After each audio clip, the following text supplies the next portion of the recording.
trying to help provide that financial education with my channel and the Market Brief, trying to make that news more accessible for anybody who wants to be aware of what's happening in the real estate market, the stock market, the crypto market, inflation, without being overwhelmed with that sensationalism and the craziness of what happens in the traditional financial news. Yeah, absolutely. And I love how you said that ultimately the best investment is an investment in yourself, which, you know, we've heard time and time again, but what you're ultimately saying, and that was for me too, like for me, the first things I started investing in were my health. And so I remember reading that there was that article where Conor McGregor was talking about LeBron James, and Conor McGregor was saying that he didn't realize until he saw an interview with LeBron James where LeBron said that his health bill is like $1 million or something a year to maintain his health, to be a high performing athlete.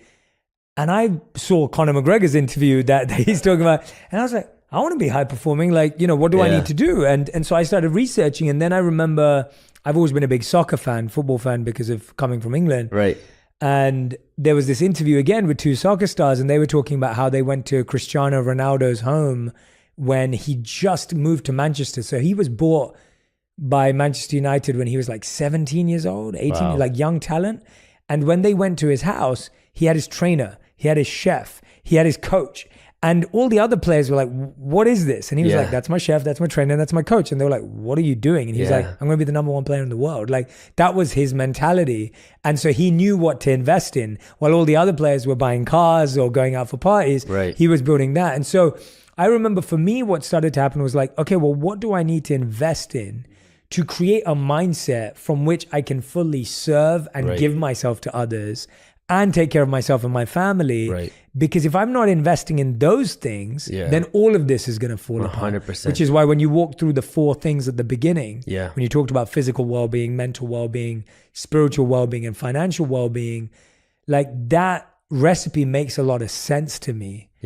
And I guess what you're trying to do is trying to give people financial confidence rather than financial survival. It's the basics of the education, right?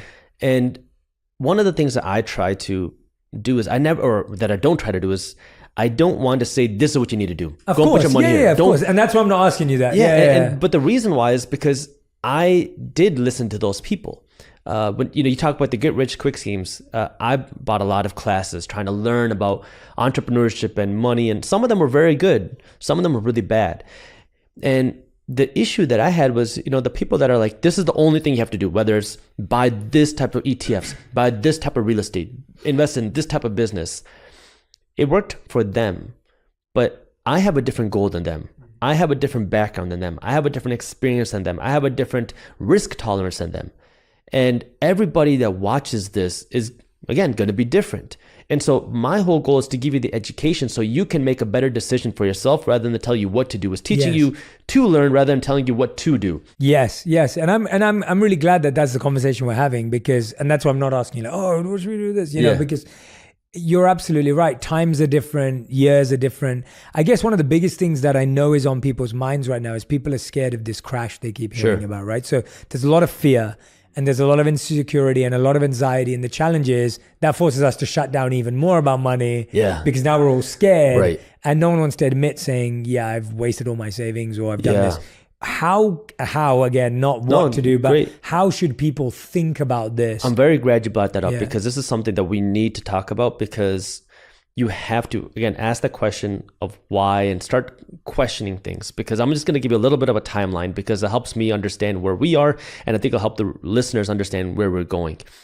If you want to know where to find the most opportunity, because the reality is more millionaires are made during recessions and crashes than any other time.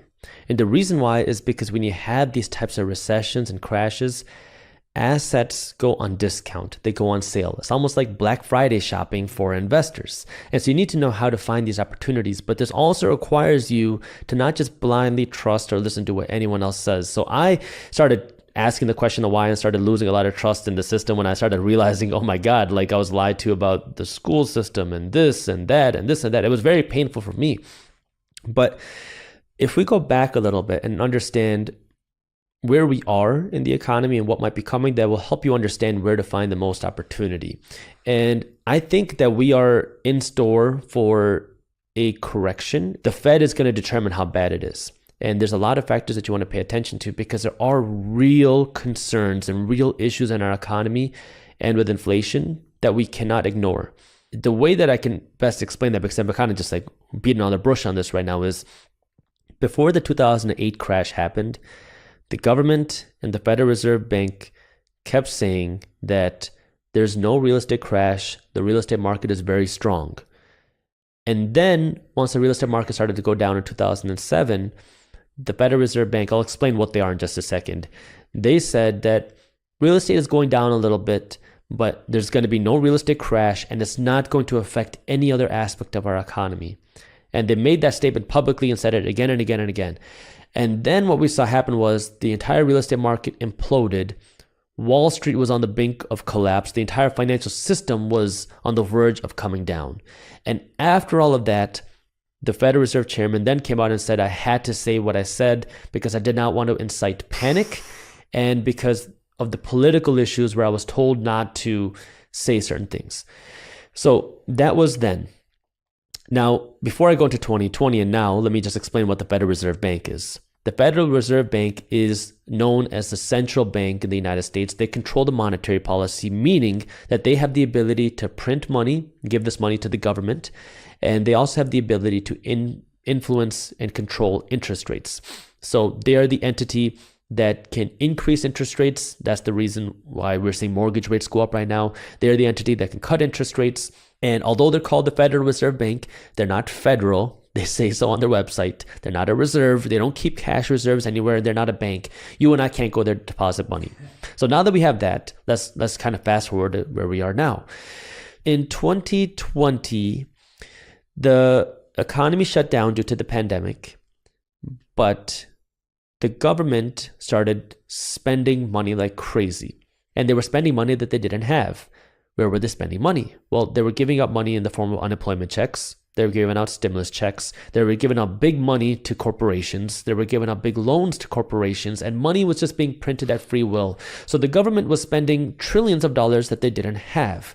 And this gave money to people and businesses. So people and businesses could buy things. You can spend money and buy whatever you wanted because some people were making more money in unemployment than they were while they were working a job. And some businesses had so much cash in the bank because they got this huge check from the government from these business loans that they were giving that they were just able to spend money like crazy. So people and businesses were buying things, although nothing was being produced. But the thing that was being produced was money. So this started to create supply chain issues because now you go to the store and you keep buying all the clothes, you keep buying all the stuff that's there. However, no clothes are being produced. No items are being produced because the manufacturing plants are closed. People are not going to work. So what is that going to do? It creates a supply chain shortage because now people are buying things, but nothing's being made. How is this possible?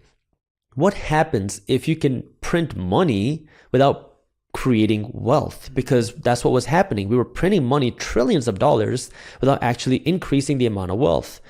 Well, this is what the definition of inflation is. You're inflating the monetary supply. You're increasing the amount of dollars out there.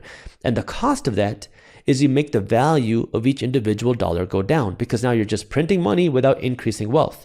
And so in turn, the value of each individual dollar has to go down.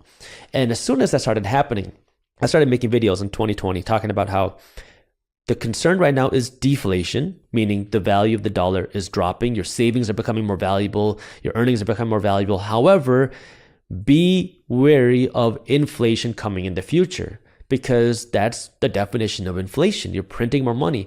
The value of a dollar will go down. It's almost like simple math. However, when this was happening, the Federal Reserve Bank was printing the money and they kept saying, we're not worried about inflation. There's no concerns of inflation. There's no reason we would have inflation because we can do that. Now, just think about that for a second. If the government and the Fed can print money on command, why do we have to pay for a mortgage? Can't they just pay that? Why do we even have to pay for taxes? They can just print that money out of thin air. The reason why they can't do that is the same reason why they can't give everybody $1 million and expect everybody to have a Lamborghini.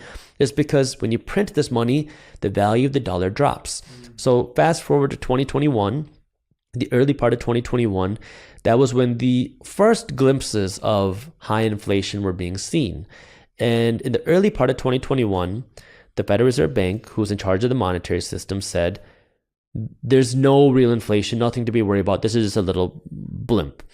And then came March, April, and that's when inflation didn't go away. It grew a little bit, and inflation, the Fed came out and they said, okay, inflation is getting a little bit worse. However, it's temporary. They said it was transitory. Nothing to worry about. It'll be gone by the end of 2021. Well, fast forward to the end of 2021, inflation got worse. And that's when they admitted inflation is not transitory. This is going to be around for a while. And during the whole period, I kept saying, don't expect this to be transitory. It doesn't just magically go away. Then comes 2022, and that's when some of the stimulus started to go away and inflation did not slow down. And then came the fears of a recession. And I was talking about this, about how the high inflation is causing a slowdown in the economy, because when you have the prices of things go up so much, more of your income is being used to pay for your rent and your gas and your groceries. So you have less money to go out and buy other things. And if you have less money to buy anything else, if you have less money to go to Chipotle, then Chipotle is making less money. If Chipotle is making less money, they don't have money to hire more employees. They don't have money to open more stores. That's what contributes to an economic slowdown. And that's what was going on. And from January, February, March, all you kept hearing from the government and the Fed is the economy is so strong, there's no possible way we could see an economic slowdown. That continued April, May, June. Even at the time of us recording this video, I read an article this morning. The Federal Reserve Bank said, we're not going to enter a recession. There's no reason why we should. The government even said our economy is so strong, we're not seeing any signs of a slowdown. Everybody is doing very well. And it doesn't make any sense because, I mean, depending on when this airs, maybe things will change. But if people are struggling paying their rent, paying their gas, buying their groceries, yeah, people are spending money. But the reason why they're spending money is because you have to pay more money for your groceries. Yeah. And now